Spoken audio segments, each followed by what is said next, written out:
La NUP a déposé pas moins de 3380 amendements au projet de réforme des retraites discuté à l'Assemblée nationale. Cette opposition en carton d'une gauche irresponsable offre au gouvernement une justification pour user de tous ces procédés constitutionnels désagréables tendant à canaliser le pouvoir législatif, déplore notre contributeur. À l'heure de l'examen parlementaire d'une réforme cruciale pour notre solidarité intergénérationnelle, les petits gribouilleurs de la NUP ont encore une fois prouvé leur imposture. Tandis qu'ils remplissent l'air du Palais Bourbon de leurs gémissements et donnent à profusion des arguments à toute la pensée anti-parlementaire et à la défiance du peuple envers le pouvoir, les mêmes qui déshonorent la République et ses institutions avec un flegme racailleux annihilent toute perspective de débat serein avec leur logorée sous-législative. Des députés de gauche immatures en effet, dans la mesure où le gouvernement a décidé d'emprunter le canal législatif prévu à l'article 47(1) de la Constitution, lequel prévoit que l'Assemblée nationale ne dispose que d'un délai réduit de 20 jours après le dépôt du projet de loi afin de l'examiner, avant que le Sénat ne soit automatiquement saisi même en l'absence de vote. Le sens des responsabilités appelle la représentation nationale à investir pleinement et sans filouterie le peu de temps réservé au débat parlementaire. Or, les 7 mois qui précèdent n'ont cessé de démontrer chaque jour que la NUP n'a pas encore été effleurée par l'idée de maturité.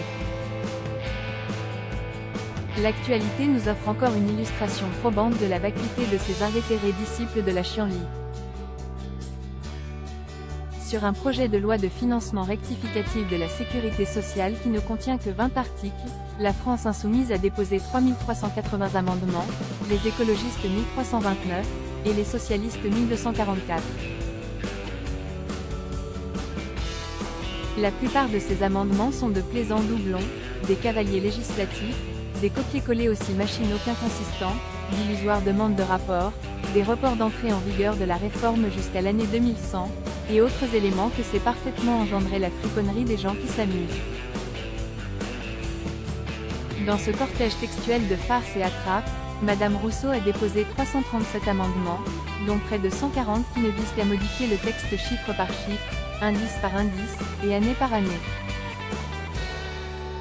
Même degré d'inconséquence de la part des députés LFI qui ont chacun déposé une quarantaine d'amendements quasiment tous identiques, et ainsi du côté des écologistes qui n'éprouvent manifestement aucun scrupule à polluer la planète en inondant la base de données de l'Assemblée nationale de leurs détritus normatifs.